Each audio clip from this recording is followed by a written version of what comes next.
വിശുദ്ധ മത്തായിയുടെ സുവിശേഷം അധ്യായം 6. ധർമ്മദാനം. മറ്റുള്ളവരെ കാണിക്കുവാൻ വേണ്ടി അവരുടെ മുമ്പിൽ വെച്ച് നിങ്ങളുടെ സത്കർമ്മങ്ങൾ അനുഷ്ഠിക്കാതിരിക്കുവാൻ സൂക്ഷിച്ചുകൊള്ളുവിൻ. അല്ലെങ്കിൽ നിങ്ങളുടെ സ്വർഗസ്ഥനായ പിതാവിങ്കൽ നിങ്ങൾക്ക് പ്രതിഫലമില്ല. മറ്റുള്ളവരിൽ നിന്ന് പ്രശംസ ലഭിക്കുവാൻ കപടനാട്യക്കാർ സിനഗോഗുകളിലും തെരുവീഥികളിലും ചെയ്യുന്നത് പോലെ നീ ഭിക്ഷ കൊടുക്കുമ്പോൾ നിന്റെ മുമ്പിൽ കാഹളം മുഴക്കരുത്. സത്യമായി ഞാൻ നിങ്ങളോട് പറയുന്നു, അവർക്ക് പ്രതിഫലം ലഭിച്ചു കഴിഞ്ഞു. നീ ധർമ്മദാനം ചെയ്യുമ്പോൾ അത് രഹസ്യമായിരിക്കേണ്ടതിന് നിന്റെ വലതുകൈ ചെയ്യുന്നത് നിന്റെ ഇടതുകൈ അറിയാതിരിക്കട്ടെ. രഹസ്യങ്ങൾ അറിയുന്ന നിന്റെ പിതാവ് നിനക്ക് പ്രതിഫലം നൽകും. പ്രാർത്ഥന. നിങ്ങൾ പ്രാർത്ഥിക്കുമ്പോൾ കപടനാട്യക്കാരെ പോലെ ആകരുത്. അവർ മറ്റുള്ളവരെ കാണിക്കുവാൻ വേണ്ടി സിനഗോഗുകളിലും തെരുവീഥികളുടെ കോണുകളിലും നിന്ന് പ്രാർത്ഥിക്കുവാനാണ് ഇഷ്ടപ്പെടുന്നത്. സത്യമായി ഞാൻ നിങ്ങളോട് പറയുന്നു, അവർക്ക് പ്രതിഫലം ലഭിച്ചു കഴിഞ്ഞു. എന്നാൽ നീ പ്രാർത്ഥിക്കുമ്പോൾ നിന്റെ മുറിയിൽ കടന്ന് കതകടച്ച് രഹസ്യമായി നിന്റെ പിതാവിനോട് പ്രാർത്ഥിക്കുക. രഹസ്യങ്ങൾ അറിയുന്ന പിതാവ് നിനക്ക് പ്രതിഫലം നൽകും. പ്രാർത്ഥിക്കുമ്പോൾ വിജാതീയരെ പോലെ നിങ്ങൾ അതിഭാഷണം ചെയ്യരുത്. അതിഭാഷണം വഴി തങ്ങളുടെ പ്രാർത്ഥന കേൾക്കുമെന്ന് അവർ കരുതുന്നു. നിങ്ങൾ അവരെ പോലെ ആകരുത്. നിങ്ങൾ ചോദിക്കുന്നതിന് മുമ്പ് തന്നെ നിങ്ങളുടെ ആവശ്യം നിങ്ങളുടെ പിതാവ് അറിയുന്നു.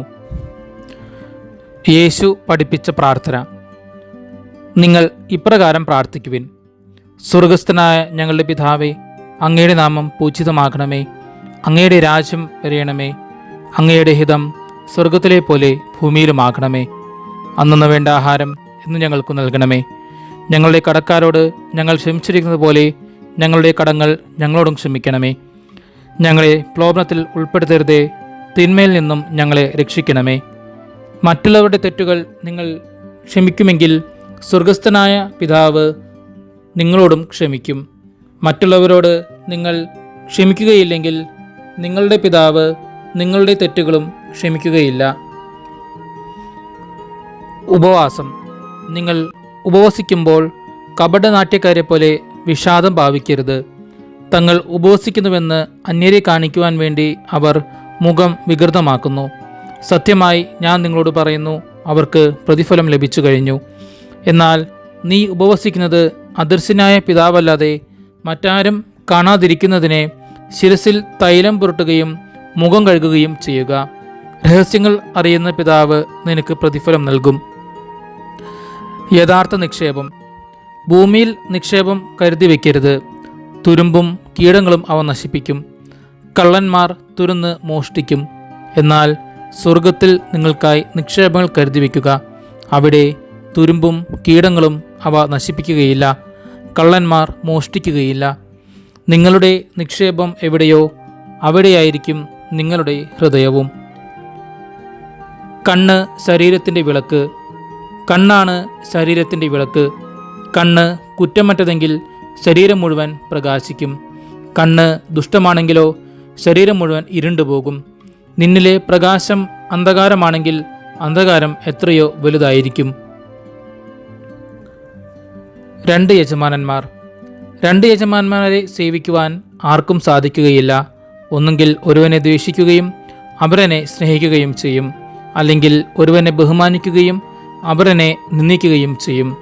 ദൈവത്തെയും മാമോനെയും സേവിക്കുവാൻ നിങ്ങൾക്ക് സാധിക്കുകയില്ല. ദൈവപരിപാലനയിൽ ആശ്രയിക്കുക. ഞാൻ നിങ്ങളോട് പറയുന്നു, എന്ത് ഭക്ഷിക്കും, എന്ത് പാനം ചെയ്യും എന്ന് ജീവനെക്കുറിച്ചോ എന്ത് ധരിക്കും എന്ന് ശരീരത്തെക്കുറിച്ചോ നിങ്ങൾ ഉത്കണ്ഠാകുലരാകേണ്ട.